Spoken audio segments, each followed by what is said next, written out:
दोस्तों, आज का दौर इंटरनेट और टेक्नोलॉजी का है। जैसे जैसे टेक्नोलॉजी बढ़ते जा रही है वैसे ही वैसे हमारी लाइफ में जो ऑनलाइन फ्रॉड है वो भी बढ़ते जा रहा है। समझ में नहीं आता है कि यदि किसी को ऑनलाइन ठगी कर ली जाती है किसी भी माध्यम से हो, उसकी शिकायत वो व्यक्ति कहाँ दर्ज करेगा। वो तो तुरंत अपना नंबर बंद कर देगा, सिम निकाल करके फेंक देगा। ना तो उसकी लोकेशन का पता है, ना तो हमें उस व्यक्ति के बारे में पता है, ना तो सिम का पता है किसके नाम में थी। दिक्कत यहाँ पर ये हो जाती है। तो इस ऑनलाइन ठगी से बचने के लिए अभी हाल फिलहाल में देखा जाए सरकार की तरफ से हेल्पलाइन नंबर जारी किया गया है, ठीक है, 1930। लेकिन अब इसमें भी आप ये देखेंगे जो कि बड़े बड़े मामले हैं, मोटे मोटे केस हैं, जैसे कि 10 लाख से ऊपर वैल्यू वाले, ऐसे केसेस के लिए सरकार ने बहुत ही अच्छी इनिशिएटिव चालू करी है। सरकार का कहना है, पार्टिकुलरली गृह मंत्री अमित शाह ने सोमवार को बताया है कि इन्होंने नया E0 FIR सिस्टम चालू किया है जो कि साइबर फाइनेंशियल क्राइम की ऐसी शिकायतों को जिसमें चीटिंग की जो वैल्यू है 10 लाख रुपए से ज़्यादा है ना, और जो 1930 हेल्पलाइन नंबर या फिर national cyber crime reporting portal पर दर्ज किया जाता है, इसको ऑटोमेटिकली FIR में बदल दिया जाएगा। सरकार ये चाहती है कि केसेस की ज़्यादा भीड़ भाड़ भी ना हो, इसलिए बड़े बड़े मामलों को ही FIR में बदलने की कोशिश करी जा रही है। दूसरी चीज़ ये भी है कि छोटी मोटी जो लूटपाट है उसके बारे में तो आप भूल ही जाओ, सरकार उसके ऊपर ध्यान भी नहीं देना चाहती है। यहाँ से ये चीज़ पता चलती है अपन को। अमित शाह का कहना है कि Indian cyber crime coordination centre, जिसको I4C बोलते हैं, जो मिनिस्ट्री ऑफ होम अफेयर के अधीन है, इसने एक नया E0 FIR इनिशिएटिव चालू किया है ताकि किसी भी क्रिमिनल को अनप्रेसिडेंट स्पीड, मतलब एकदम तेज़ी के साथ बुलेट ट्रेन की गति से हम इस प्रकार के अपराधियों को पकड़ सकें। अमित शाह ने ट्विटर पर अपने पोस्ट में कहा था कि ये नया सिस्टम, जिसे पायलट प्रोजेक्ट के रूप में दिल्ली के लिए चालू किया गया है, वो NCRP या फिर 1930 जो हेल्पलाइन नंबर है ना, इस पर दर्ज किए गए साइबर फाइनेंशियल क्राइम्स को ऑटोमेटिकली FIR में बदल देगा। शुरुआत में 10 लाख की थ्रेशोल्ड लिमिट से ऊपर के मामले इसमें निपटाए जाएंगे। उन्होंने ये बोला कि ये नया सिस्टम इन्वेस्टिगेशन में काफ़ी तेज़ी लाने वाला है और साइबर क्रिमिनल पर सख्ती से कार्रवाई करेगा। जल्द ही ये पूरे देश में लागू हो जाएगा। मोदी सरकार साइबर सिक्योरिटी ग्रिड को मजबूत कर रही है ताकि एक साइबर सिक्योर भारत का निर्माण हम कर सकें। इसके अलावा कुछ ऑफिशियल से हमको ये भी पता चला है कि टेरिटोरियल जुरिडिक्शन की परवाह किए बिना FIR को इलेक्ट्रॉनिक रूप से दर्ज करने की प्रक्रिया को जल्दी से पूरे देश में लागू किया जाएगा। मतलब मैं यहाँ हूँ, जैसे मैं कहीं बाहर गया हूँ, मेरे साथ में कुछ भी गड़बड़, फ्रॉड वॉड जो कुछ भी होता है, तो मैं वहीं के वहीं ऑनलाइन अपनी शिकायत दर्ज कर दूँगा, भले ही मैं UP चले जाऊँ, दिल्ली चले जाऊँ, कहीं भी चले जाऊँ। ये इनिशिएटिव पीड़ितों द्वारा गंवाए गए मनी की ईजी रिस्टोरेशन को संभव बनाएगा और साइबर क्रिमिनल पर पनिशिटिव एक्शन को और भी ज़्यादा सुविधाजनक बनाएगा। हाल ही में लागू किए गए क्रिमिनल लॉस के प्रोविजंस का यूज़, ठीक है, मतलब हाल ही में जो लागू किए गए क्रिमिनल लॉज हैं, इसके जो प्रोविजंस हैं उनका यूज़ ये करता है, ऐसा एक स्टेटमेंट में हमको पता चला है। अमित शाह ने हाल ही में I4C की एक रिव्यू मीटिंग आयोजित करी थी। इसमें इस इनिशिएटिव को लागू करने के निर्देश दिए गए थे। ये डिसीजन इसलिए लिया गया है क्योंकि साइबर फाइनेंशियल क्राइम्स के पीड़ितों को मनी बिना गवाए रिकवरी पूरी हो जाए, इसमें काफ़ी दिक्कत जा रही थी, इसलिए इस इनिशिएटिव को चालू किया गया है। NCRP और 1930 हेल्पलाइन ने साइबर फाइनेंशियल क्राइम से संबंधित शिकायतों की ईजी रिपोर्टिंग और उस पर प्रॉम्प्ट एक्शन को काफ़ी संभव बना दिया है कि कोई भी व्यक्ति अपनी शिकायत दर्ज कर सकता है। अब अभी हाल फिलहाल में देखा जाए, मैं जहाँ पर काम करता हूँ ना, वहाँ पर एक लड़का काम करता था। अब फेसबुक में उसने देखा कि एक मोबाइल मिल रहा है, कितने का, 1500 रुपया का, जियो का स्मार्टफोन। अच्छा बड़ा स्क्रीन वाला था, सब कुछ, मोबाइल भी फर्जी था, लेकिन वो समझ नहीं पाया था। अब उसने ऑनलाइन ख़रीदने के लिए उसको बोला, तो बोल रहा है कि 1400 रुपये में ये मोबाइल आपको मिल जाएगा। सबसे शुरू में 500 डलवाया, फिर 1500 डलवाया, ऐसे ऐसे करके 2-2,500 रुपये वो डलवा चुका और बोला बस अब भी बस पहुंचने वाला हूँ, अब भी पहुंचने वाला हूँ, बोलता है बस लेके आपके घर पहुंचने वाला हूँ। सब एड्रेस वेड्रेस पूछ रहा, कहाँ आना, किधर आना करके, लेकिन वो तो लुट गया ना। अब वो क्या काम करेगा, उसने तुरंत अपना सिम निकाल करके फेंक दिया, नंबर बंद कर लिया। अब वो लड़का क्या कर लेगा, दिक्कत यहाँ पर ये पैदा हो जाती है। मतलब ये जो नया प्रोसेस है ना, अब I4C के NCRP सिस्टम, दिल्ली पुलिस के EFIR सिस्टम एंड NCRB के crime and criminal tracking network system के इंटीग्रेशन पर आधारित है। सब चीज़ों का हम एक साथ जोड़ दे रहे हैं। अब फाइनेंशियल लॉसेस से संबंधित जो भी कंप्लेंट NCRP और 1930 पर करी जा रही है ना, अगर वे 10 लाख के ऊपर हैं तो उनको ऑटोमेटिकली 0 FIR के रूप में दिल्ली के क्राइम पुलिस स्टेशन में रजिस्टर कर दिया जाएगा। इसके बाद ये तुरंत संबंधित territorial cyber crime police station को भेज दिया जाएगा। कंप्लेंटेंट्स 3 दिन के अंदर साइबर क्राइम पुलिस स्टेशन जाएगा और इसको रेगुलर FIR में कन्वर्ट करा सकते हैं। लेकिन यहाँ पर कंजट यही हो जाता है, जब ऑलरेडी से मैं कर चुका हूँ कंप्लेन, तो अब मेरे को फिर पुलिस स्टेशन जाना पड़ेगा रेगुलर FIR दर्ज करवाने के लिए, तो उसको ही क्या रह जाता, कोई मतलब नहीं है। दिल्ली पुलिस और I4C ने मिलकर के एक ऐसा प्रोसेस तैयार किया है जो केस के रजिस्ट्रेशन को भारतीय नागरिक सुरक्षा संहिता की सेक्शन 173(1) फर्स्ट सेकंड के न्यू प्रोविजंस के अनुसार करता है। बोला जाता है कि दिल्ली का क्राइम पुलिस स्टेशन को FIR के रजिस्ट्रेशन और उन्हें जुरिडिक्शन पुलिस स्टेशन को ट्रांसफ़र करने के लिए नोटिफाई किया गया, खास करके उन साइबर क्राइम कंप्लेंट्स के लिए जो कि NCRP पोर्टल वेबसाइट पर दर्ज करी जाती हैं एंड स्पेसिफाइड नेचर की रहती हैं। सीधे चलते हैं दोस्तों एडिटोरियल वाले हिस्से की तरफ और देख लेते हैं इस पहले आर्टिकल को, जो कि भारत में ओबेसिटी की समस्या के ऊपर बेस्ड है। आज की टाइम पीरियड में देखा जाए, जब भी हम पब्लिक डिस्कोर्स में, पब्लिक प्लेसेस में बैठते हैं, दोस्तों से बातचीत करते हैं, तो हम यदि खुद देखें ना, जब हम लोग जॉब में नहीं थे तो उस टाइम में बढ़िया दुबले पतले थे सब लोग। आज के टाइम में ऐसा हो गया है कि जो मेरे दोस्त खेलने के लिए नहीं जाते हैं, एक्सरसाइज नहीं कर रहे हैं, घूमने नहीं जा रहे हैं ना, उनका पेट निकलना चालू हो गया है। और अभी मैं खुद काफ़ी दिन से टाइम नहीं मिल पाता, तो मैं भी ग्राउंड नहीं जा पा रहा हूँ, नहीं तो शाम को मैं डेली क्रिकेट खेलने के लिए जाता था। अब मेरा दोस्त है रुपेंद्र, उसके 3 बच्चे हैं, इसके बावजूद भी उसकी फिटनेस को देख कर के कोई नहीं बोलेगा कि इसके 3 बच्चे हैं, क्योंकि वो डेली खेलने के लिए जाता है, इसलिए उसकी फिटनेस एकदम परफेक्ट है।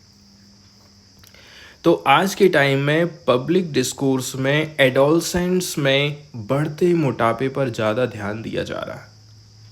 ज़्यादा उम्र तक तो पहुंचने की बात ही नहीं है, किशोर अवस्था की हम बात कर लेते हैं कि यहीं से लड़के बच्चों में मोटापा बढ़ते जा रहा है। तो आगे क्या होगा ये तो आप अच्छी तरह से समझ सकते हैं।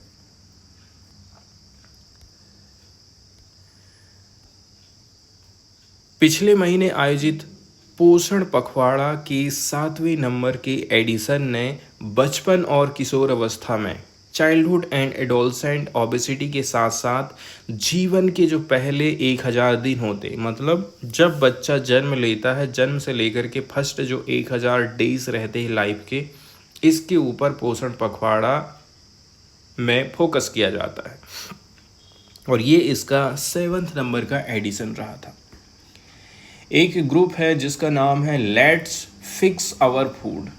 क्या बोल रहा है, सबसे पहले तो हमारी जो लाइफ स्टाइल है, हमारा जो खान पान है, उसको हमें फिक्स करने की ज़रूरत है। हम जो अल्ट्रा प्रोसेस्ड खाना खा रहे हैं बाहर से खरीद के, इसके ऊपर आप ध्यान दीजिए।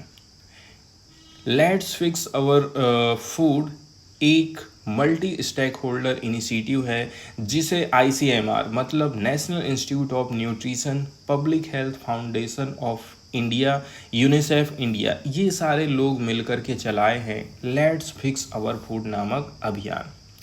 इसने हाल ही में कुछ नीति दस्तावेज जारी किए हैं, पॉलिसी ब्रीफ्स जारी किए हैं। इसका मकसद है किशोरों के लिए बेहतर फूड इन्वायरमेंट तैयार करना। पिछले महीने सुप्रीम कोर्ट ने केंद्र सरकार को फूड लेबलिंग को ट्रांसपेरेंट बनाने के लिए 3 महीने का टाइम पीरियड दिया था। मतलब आप चिप्स खा रहे हैं तो चिप्स में जो चीज़ें लिखी हुई हैं, गुटखा तम्बाकू में जो चीज़ें लिखी हुई हैं वो एकदम क्लियर नहीं रहती हैं, गलत मतलब मैसेज जो जाना चाहिए लोगों तक वो मैसेज नहीं पहुंच पाता है।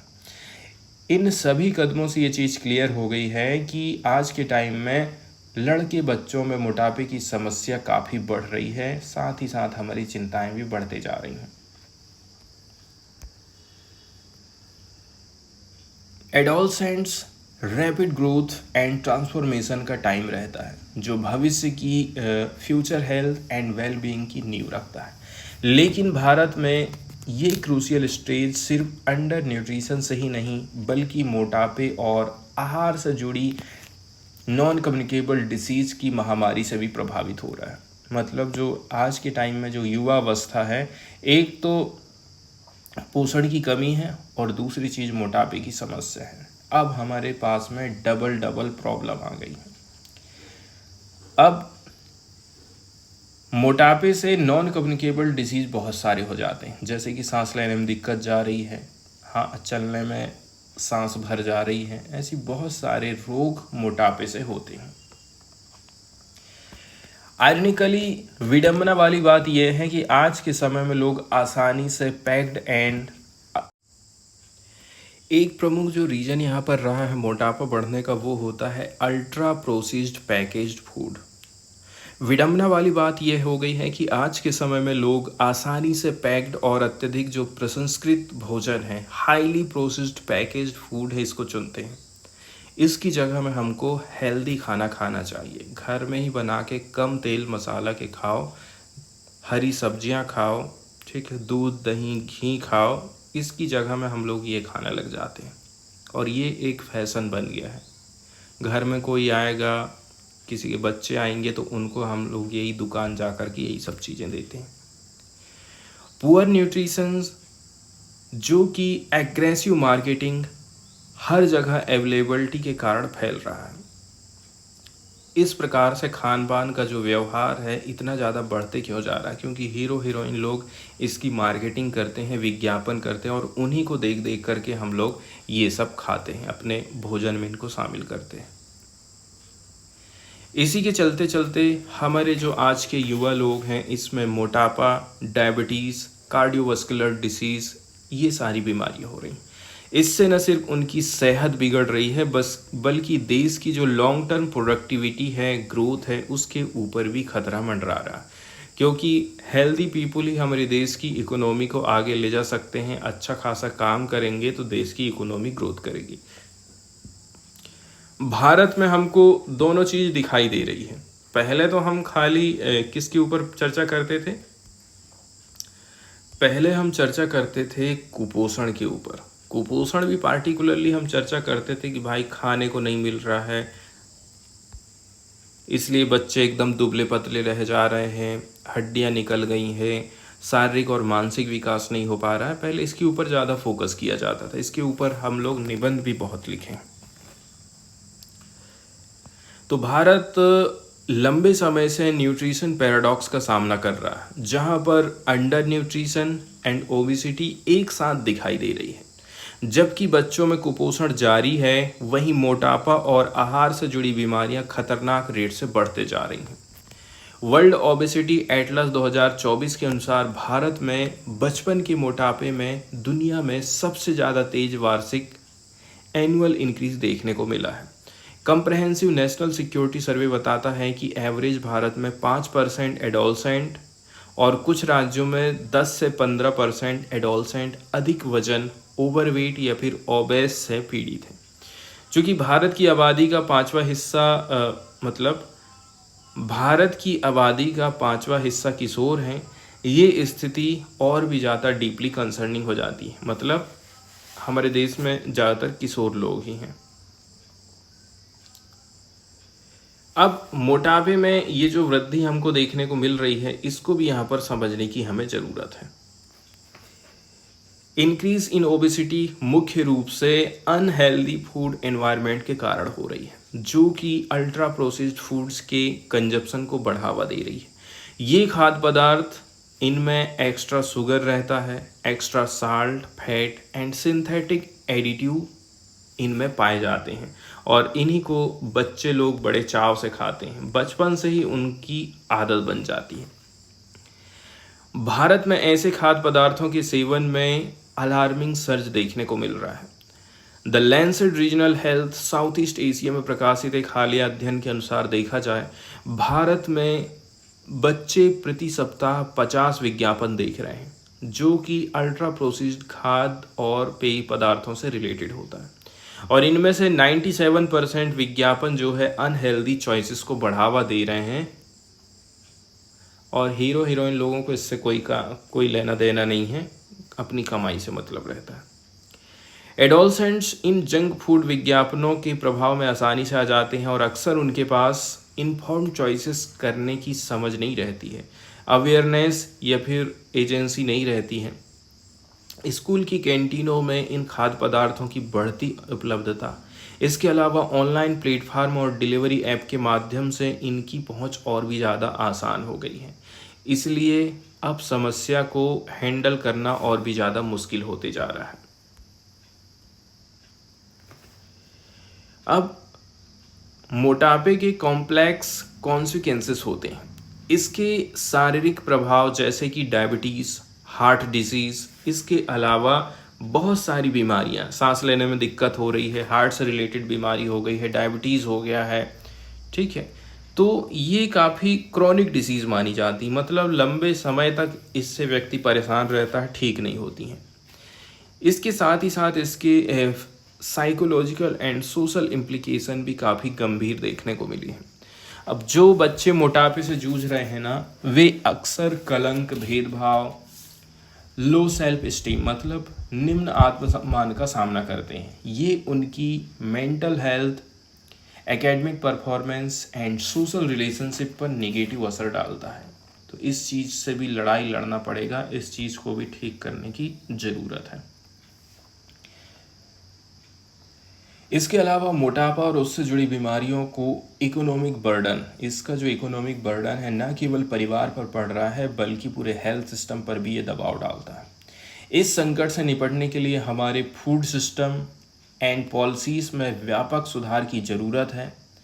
हमें सिर्फ व्यक्तिगत व्यवहार में बदलाव से आगे जा कर के उन सिस्टमेटिक रीजन से निपटना पड़ेगा जो फूड एनवायरनमेंट को प्रभावित करते हैं। इसमें क्या क्या चीज़ है? रेगुलेट करना पड़ेगा विज्ञापनों को, विशेष करके बच्चों और किशोरों के लिए। इसके अलावा जो पैकेट वाले चीज़ें हैं, पैकेट में साफ़ सुथरे लेबल लिखे होना चाहिए कि कितना शुगर है, कितना फैट है, कितना क्या है, कितना अलाउ और कितना हमने इसमें डाल दिए हैं। स्कूलों में भी इस प्रकार के जो अल्ट्रा प्रोसेस्ड खाद्य पदार्थ हैं, इनकी अवेलेबिलिटी पर रोक लगाया जाए, और सभी के लिए पोषण युक्त एवं सस्ता भोजन सुनिश्चित करना भी सरकार का काम है। भारत की तरफ से काफ़ी सारे कदम उठाए भी गए हैं, ऐसा नहीं कदम नहीं उठाए गए हैं। तो भारत ने इस दिशा में कुछ इम्पॉर्टेंट पॉलिसी स्टेप उठाए हैं, जैसे कि food safety and standard authority of India ने फ्रंट ऑफ पैक लेबलिंग नियम लाए हैं, ताकि कंज्यूमर हेल्दियर चॉइसेस चुन सकें। कुछ स्टेट गवर्नमेंट ने स्कूलों में जंक फूड पर प्रतिबंध लगा दिया है, लेकिन इन नीतियों को प्रभावी रूप से लागू करने और पूरे देश में सख्ती से पालन सुनिश्चित करने के लिए अभी भी और कुछ करना बाकी है। हमको ये चीज़ मान करके चलने की ज़रूरत है कि किशोरों में मोटापा सिर्फ एक हेल्थ इशू नहीं है, ये नेशनल डेवलपमेंट के लिए एक चैलेंज है। इसको अर्जेंट एंड सस्टेन अटेंशन देने की ज़रूरत है। हमारे जो एडोलसेंट्स हैं हमारे फ्यूचर हैं, और हमारा कर्तव्य है कि हम उनके लिए ऐसे फूड सिस्टम एंड एनवायरनमेंट बनाएं जो उनकी सेहत को प्रमोट करे, ना कि उसको अंडरमाइन करे। चलते हैं नेक्स्ट एडिटोरियल की तरफ, जो कि डेटा कलेक्शन के ऊपर फोकस करता है। एविडेंस बेस्ड डिसीजन मेकिंग पिछले कुछ समय से सरकार के लिए एक बुजवर्ड मतलब लोकप्रिय शब्द बन गया है, जैसे कि कास्ट सेंसस के मामले में होने वाला है। हालांकि डेटाबेस डिसीजन मेकिंग वास्तव में कितनी की जाती है, अभी ये भी एक ओपन क्वेश्चन बना हुआ है। मतलब आंकड़ों पर आधारित निर्णय प्रक्रिया वास्तव में कितनी सफल हो पाएगी, अभी ये एक ओपन क्वेश्चन है। बहुत सारे क्रिटिक्स इस तरफ इशारा करते हैं कि सेंसस ऑपरेशन में देरी किया गया, इसका डेटा रिसर्चर को अवेलेबल नहीं कराया गया। वे ये भी कह रहे हैं कि सरकार के द्वारा अदर सर्विस या फिर चेंज इन मेथोडोलॉजी के चलते चलते टाइम सीरीज डेटा का मिलना काफ़ी मुश्किल हो गया है, जो कि सभी लेवल पर एविडेंस बेस्ड डिसीजन मेकिंग में एक ऑब्स्टेकल है, मतलब बाधा है। लेकिन गवर्नमेंट ऑफिशियल ये कहते हैं कि अलग अलग मिनिस्ट्रीज के वेबसाइट पर मैमंथ डेटा मतलब विशाल मात्रा में डेटा अवेलेबल है। साथ ही भारत सरकार की national data sharing and accessibility policy 2012 का उद्देश्य क्या था? नॉन सेंसिटिव गवर्नमेंट डेटा को पब्लिक के लिए ओपन रखना, एक्सेसिबल रखना, रीयूजेबल फॉर्मेट में अवेलेबल कराया जाए। हालांकि वैज्ञानिक लोग फिर कंप्लेन करते हैं कि जो डेटा अवेलेबल है वो ऐसे फॉर्मेट में नहीं है जिसे पब्लिक या फिर इलेक्टेड रिप्रेजेंटेटिव आसानी से समझ सकें, उनके दिमाग में बात बैठ सके। यहाँ तक कि ट्रेंड रिसर्चर भी वॉल्यूमिनस डेटा मतलब अत्यधिक मात्रा में डेटा से ओवरवेल्म्ड हो जाते हैं, मतलब दिमाग उनका चकरा जाता है। वे कहते हैं कि वेबसाइट https datagovernment.in और अन्य सरकारी वेबसाइट पर डेटा विजुअलाइजेशन टूल अभी भी अंडर डेवलप है, डेटा को समझाने वाले उपकरण नहीं है। डेटा एनालिटिक्स भी बहुत पिछड़ गया है, इसलिए निर्णय आज भी एक्सपीरियंस या फिर इनिट्यूशन अनुभूति के आधार पर लिए जाते हैं, चाहे वो मिनिस्ट्री हो, मंत्री हो, सीनियर ब्यूरोक्रेट हो, यूनियन हो या फिर स्टेट लेवल पर हो।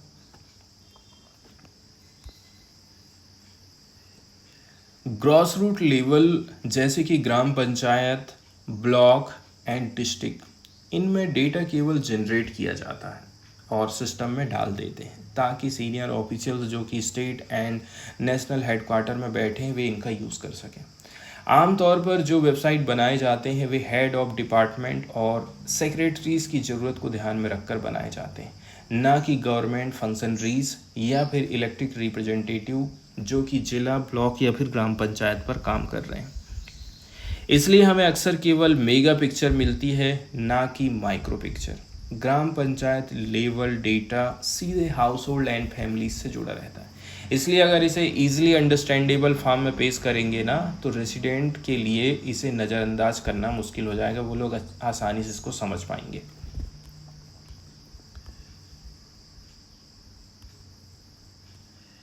इसी कॉन्टेक्स्ट में हमें समझना चाहिए कि panchayat advancement index baseline report 2022-23 इसको तैयार करने में कितने मैग्नीट्यूड ऑफ वर्क की ज़रूरत पड़ी थी।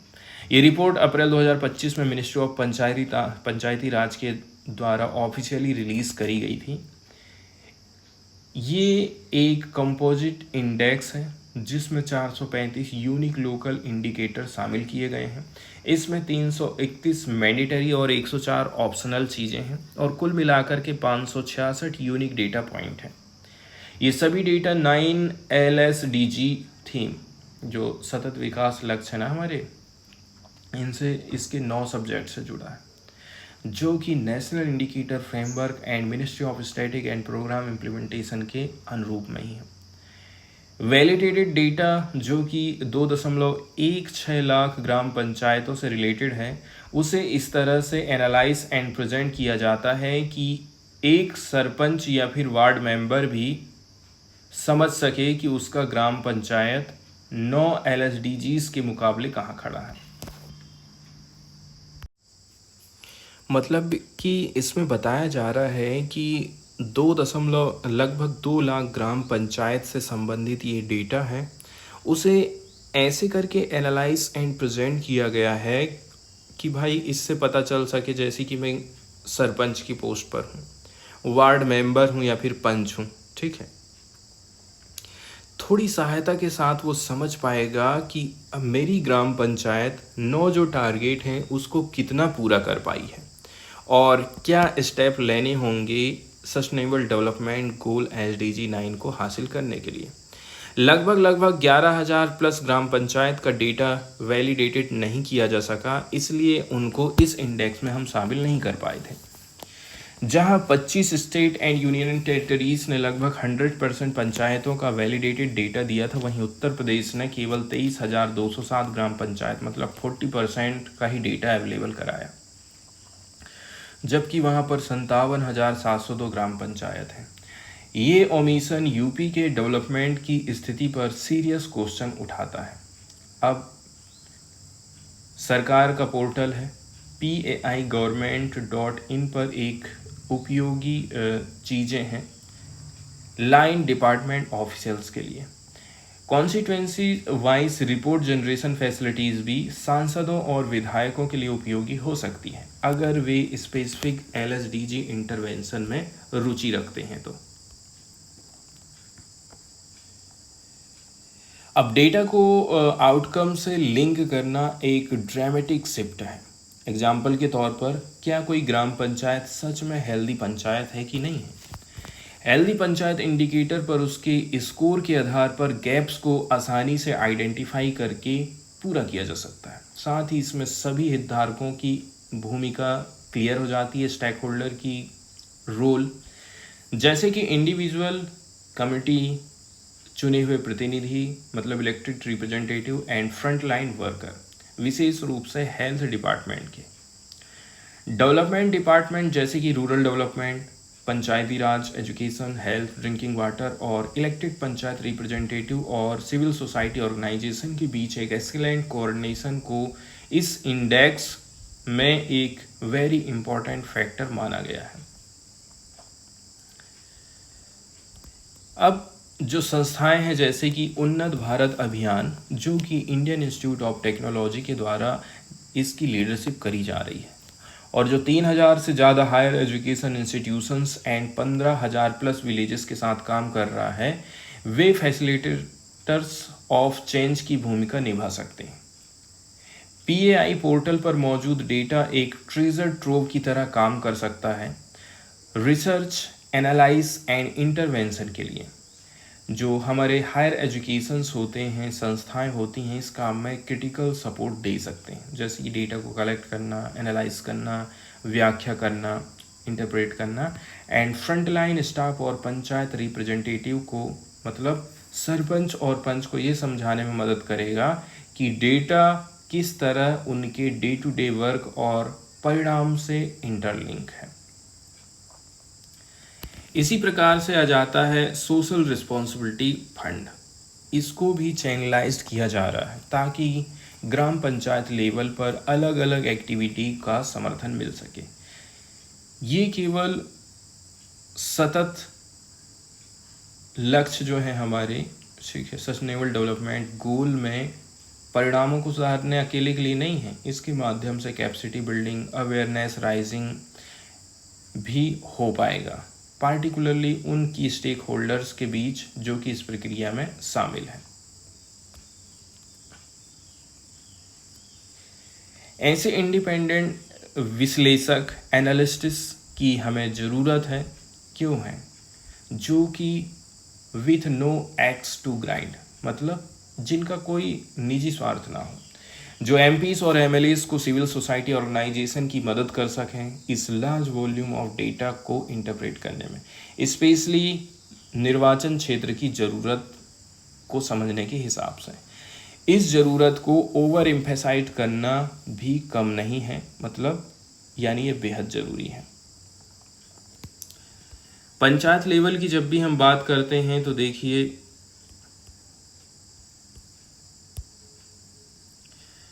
पंचायत एडवांसमेंट इंडेक्स हमें एक रिच बेस दे रहा है, जिससे हम डिसेंट्रलाइजेशन की प्रक्रिया की तरफ आगे बढ़ रहे हैं और ये सुनिश्चित कर लेते हैं कि डेवलपमेंट का लाभ बॉटम ऑफ पिरामिड तक पहुँचे। हम सभी की एक रोल है, हम सभी का एक रोल है कि हम इस इंडेक्स को अपने डेवलपमेंट और गवर्नेंस से जुड़े कन्वर्सेशन का एक हिस्सा बना लें। न्यूज़ आर्टिकल की तरफ यदि हम जाएं तो दोस्तों एक इम्पॉर्टेंट आर्टिकल है, ये पार्टिकुलरली यूनाइटेड किंगडम मतलब ब्रिटेन और यूरोपीय संघ के रिलेशन को बताता है। अभी ये लोग नए फेज के दौर से गुजर रहे हैं जब से अमेरिका के साथ में इनका विवाद चला है, पार्टिकुलरली ट्रेड एंड टैरिफ को लेकर के। यूके और ईयू ने व्यापार, डिफेंस एंड मोबिलिटी, आवागमन से संबंधित एग्रीमेंट करके अपने रिश्ते में एक न्यू फेज की शुरुआत करी है। ये तब हुआ जब दोनों पक्षों के नेता लंदन में मिले। 2016 के ब्रेग्जिट के बाद ये पहली फॉर्मल समिट है। ब्रिटेन के प्रधानमंत्री हैं कीर स्टारमर ने इन नतीजों को विन विन कंडीशन बताया। हालांकि लेबर पॉलिटिकल अपोनेंट ने इस समझौतों को वन साइडेड कर करके आलोचना करी थी। बोला जा रहा है कि ये जो समिट है हमारे रिश्तों में एक न्यू एरा का संकेत देती है और ये समझौता एक विन विन मसौदा है। स्टारमर ने ये बात करी थी। उन्होंने ये भी बोला था जब लोगों ने पिछले साल उनकी लेबर पार्टी को चुना था तो उन्होंने इसी तरह के समझौते के लिए वोट दिया था कुल मिलाकर के। अब हम एक नया पन्ना पलट रहे हैं। हम अपने यूनिक रिलेशनशिप में एक न्यू चैप्टर चालू करेंगे। ये बात यूरोपीय आयोग की अध्यक्ष उर्सुला वान डेर लियन ने सोमवार को ज्वाइंट प्रेस ऑफ कॉन्फ्रेंस में बोली थी। मतलब देखा जाए सोमवार को घोषित समझौते के हिसाब से ईयू को ब्रिटेन के मछली पकड़ने के फिशिंग वाटर्स के एरिया में 12 सालों तक पहुंच दी जाएगी। पहले ये पहुंच एनुअल बेसिस पर थी, ठीक है, बातचीत होती थी तब जाकर के ये चीज़ फिर से तय हो पाता था। इसके बदले में ब्रिटेन को ईयू के पौधों और पशुओं के बाजार तक ग्रेटर एक्सेस मिल जाएगी, लेकिन इसके लिए उसे ईयू के सैनिटरी एंड फाइटोसैनिटरी नियमों के अनुसार अपने मानकों को मेल में रखना होगा। दोनों ने ये भी सहमति दी है कि वे ब्रिटेन और ईयू के कार्बन मार्केट को आपस में जोड़ने का काम करेंगे ताकि स्टील और सीमेंट जैसे क्षेत्रों में जो टैक्स है उससे बचा जा सके। अब आलोचक लोग क्या बोलते हैं? सरकार ने पीछे हटने का काम किया है और ब्रसेल्स से नियम लेने शुरू कर दिए हैं। कंजर्वेटिव पार्टी की नेता केमी बेडनॉक ने बोला है ये तो पूरी तरह से समझौता कर लेना है, सेल आउट है, खासकर मछली पकड़ने के मुद्दे पर। पूर्व प्रधानमंत्री बोरिस जॉनसन ने इस समझौते को पूरी तरह से एक तरफा बोला था। ब्रिटेन और ईयू इस बात पर सहमत हो गए हैं कि वे हर 6 महीने में विदेश और सुरक्षा पर बातचीत करेंगे। वे स्पेस पॉलिसी, सैंक्शन एंड इन सारे मुद्दों के ऊपर कोऑर्डिनेशन अप्रोच अपनाएंगे।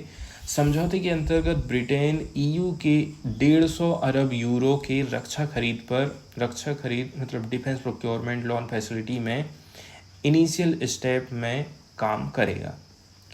दोनों पक्षों में स्टूडेंट एक्सचेंज प्रोग्राम, इसके साथ साथ यूथ मोबिलिटी स्कीम पर बातचीत करेंगे, ऐसी सहमति जाहिर करी है। स्टारमर ने क्लियर बोल दिया है कि ये योजनाएं कैप्ड में होंगी, मतलब सीमित संख्या में, एंड टाइम बॉन्ड के हिसाब से होगा।